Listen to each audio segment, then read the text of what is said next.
Now, there's the time of the year to make plans for the year, and many people are setting financial goals for the year 2024. A financial analyst and entrepreneur, Fabian Agore, is in the studio to talk about financial planning and adapting to cost of living in 2024. Thank you for coming on the program, and Happy New Year to you. Happy New Year, and thank you too. Well, let's delve into it. It's a new year, and many of us are thinking about our financial goals and how we can make the most of our money. What type of financial decisions and plans can we look at for the year ahead? Ideally, I have narrowed whatever plan that anyone needs to make this year, 2024, in order to make it a success into just 3 steps. The first step I narrowed down to is paying yourself first. A lot of Nigerians don't pay themselves. They earn money from salaries, they earn money from their businesses, but they don't pay themselves. So you've got to pay yourself first for the purpose of future investments. You're not paying yourself first for the rainy day. No, it's not rainy day savings. It is savings for future investments. I need to emphasize that. The second step is for you to reduce your costs of expense. If you don't reduce your cost of expense, you can't build wealth. You can't have financial freedom. You can't have financial independence. So you've got to reduce it to the basics. Basics here is food, transportation, and payment for utilities. You don't have to focus on clothing in 2024. You've got good clothes, wear them. Don't buy new clothes. You are not there to show off, because if you show off, you would lose wealth. And then the third step I want to emphasize is creating multiple streams of income.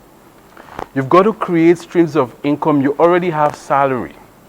So you've got to look for dividend, and then you've got to look for profits. In other words, you have to apply yourself to using the savings you have created to start a business or invest in a business so that you can get good return. 3 simple steps. First step, I repeat, pay yourself first. It could be a 10% of your earning. It could be 20%.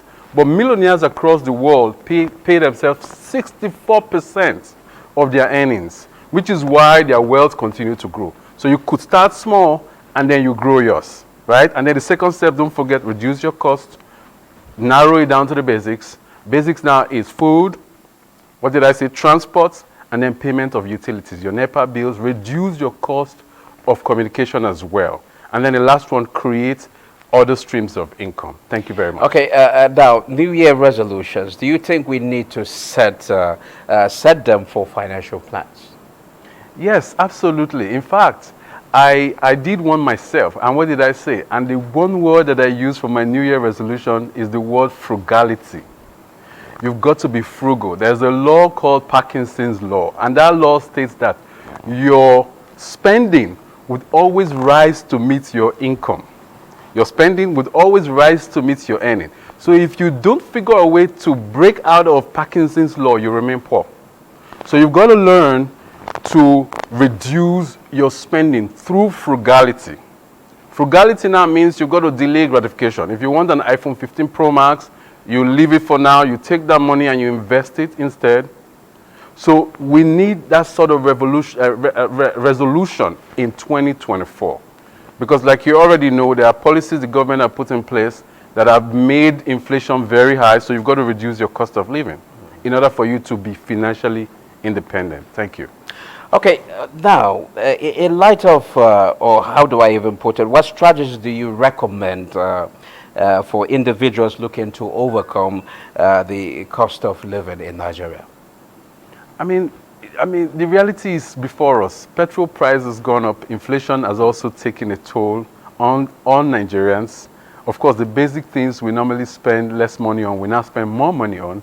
So what we need to do is we've got to learn to be prudent with our finances. Right, we've got to learn to be prudent. That's one step. Once you're prudent with your finances, just like I said, you've got to pay yourself first, take a certain amount and save. Savings is important. Once you're able to save, because you're prudent with your resources, the next step is what we call the law of compound interest. That law means that whatever you have saved, of course, when you're saving, don't just save in a regular savings account. Save in a high yield interest account so that you can take that money and put into a business. And the more of that you do, your wealth will start to compound. That is the law of compound interest. It works for you and not against you. But if you spend all your money, what then happens is that you're going to now be losing money, and then of course you can't attain financial independence.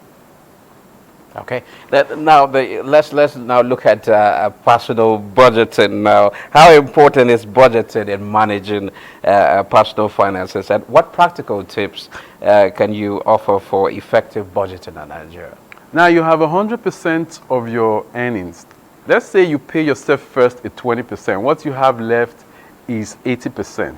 You take a 60% for all of your expenses. Now, there are two types of savings you must do if you want to budget right. First is long-term savings. Long-term savings is what I call pay yourself first.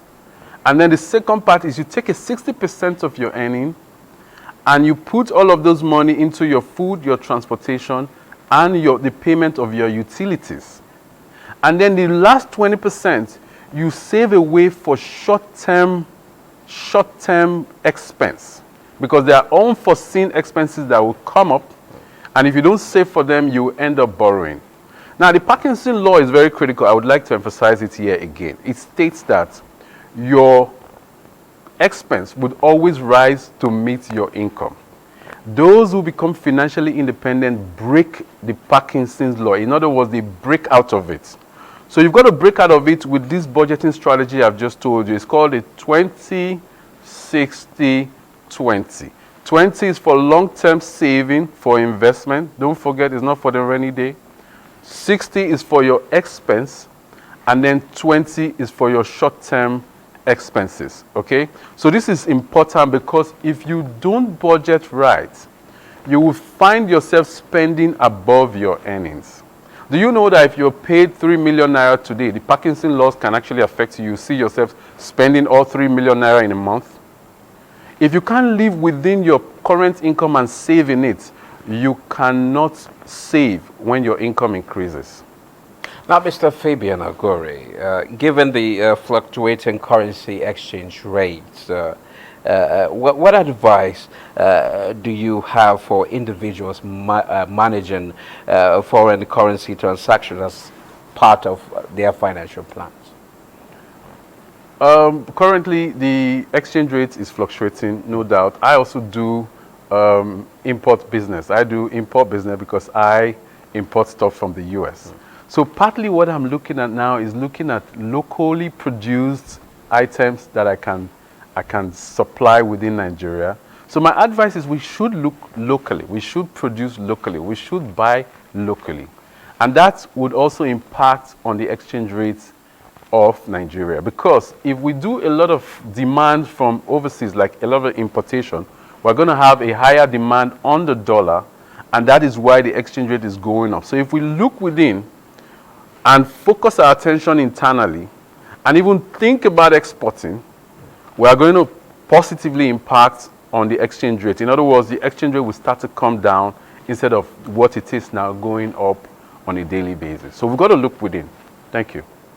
Okay, now during Mr. President's speech, he said the federal government will implement a new national living wage for workers in 2024. Do you think that that can really help with personal finances and financial goals? Yeah, indeed, it would help a lot of the civil servant. But this, I want to talk to civil servant now. Yes, I know that the civil service rule says you can't do business outside of your work. But the civil service rules also say that you can do some kind of agric business. So I want to advise you guys to begin to look at agric business within Nigeria. Yes, what the president has said would help you. I mean, that's an extra income for you. So you take it and put in agric business. You can also take it and put in the stock markets so that you can earn dividend from your investments. So yes, I totally believe that that would positively impact on the lives of Nigerian civil servants. Thank you very much. Okay, in 2024, what type of investments and businesses do you see topping the chart? And so for entrepreneurs or potential entrepreneurs? First and foremost, tech business is thriving globally. I mean, technology is changing the way we do business across the world. So I would advise a lot of entrepreneurs to look into tech, because tech would never slow down. Tech would always keep evolving and always keep thriving. So tech is one. Real estate is another one I think has a huge need, because there is a huge deficit of housing in Nigeria. So I would ask entrepreneurs to go into, more of them to go into real estate. And real estate is a guaranteed return on investment. And then thirdly, I would say food, because there's a huge food deficit. I mean, given the insecurities in the northern part of Nigeria, that has depleted the amount of food that is produced daily in Nigeria. So I would advise that entrepreneurs should look at a different way of farming, bring in technology to improve farming. Matter of fact, do farming within the cities. You don't have to do farming in the villages alone because of insecurity. Look at technology, import technology, and apply it for farming. Those are the three areas I want to recommend right now for Nigerian entrepreneurs. Now, you talked about technology. Before I let you go, Mr. Fabian Agore, how do you think, with the impact of technology, how do you think it will help in personal management of finances today? Yes, technology would help with managing your finance, because there are lots of tools, apps that you can use to track your spendings. Any idea of those type of apps, so that I can key in as well? Well, what you need to do is just Google. Google is your friend. So just Google, and then you will see the different apps, and then you use anyone. I don't want to promote anyone's business here. Okay. And then other ways technology can also help you with your spending is that you can also save away in some of these online banks we have. You can save money. They have tools with which you can use to save money, and then keep this money away for a year, 2 years, 3 years, and then you can apply those money in investments. And what do you make of people that go about borrowing money and things like that?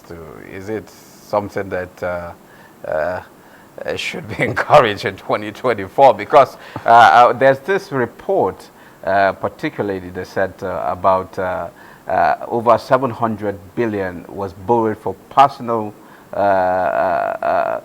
use by customers of banks. What do you make of that? I mean, that's totally ridiculous. Those who borrow for personal expenses are those who are financially indisciplined, and that should be discouraged. Borrowing should be applied towards investment, towards business, so that when the business yield profits, yield interest, you can then take that interest and pay part of that interest and pay off the interest you pay on the capital that you borrowed. Right? So don't borrow for personal use. Instead, manage what you earn. That's why I emphasize Parkinson's law.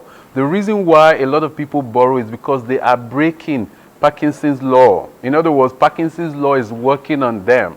So they spend what they earn and even spend above what they earn, reason they borrow. Borrowing would always keep you indebted, and once you're indebted, you can't be financially free. The essence of this conversation is so that you can become financially free. Financial independence is critical. Plan your earning, pay yourself first, have multiple streams of income. Have multiple streams of income. I'm going to emphasize that. Reduce your expense. These are critical. We don't want to encourage borrowing in Nigeria anymore. Thank you. Okay, savings, financial discipline is critical. Thank you very much, Mr. Fabian Agore. It's a pleasure having you on the program. Thank you very much.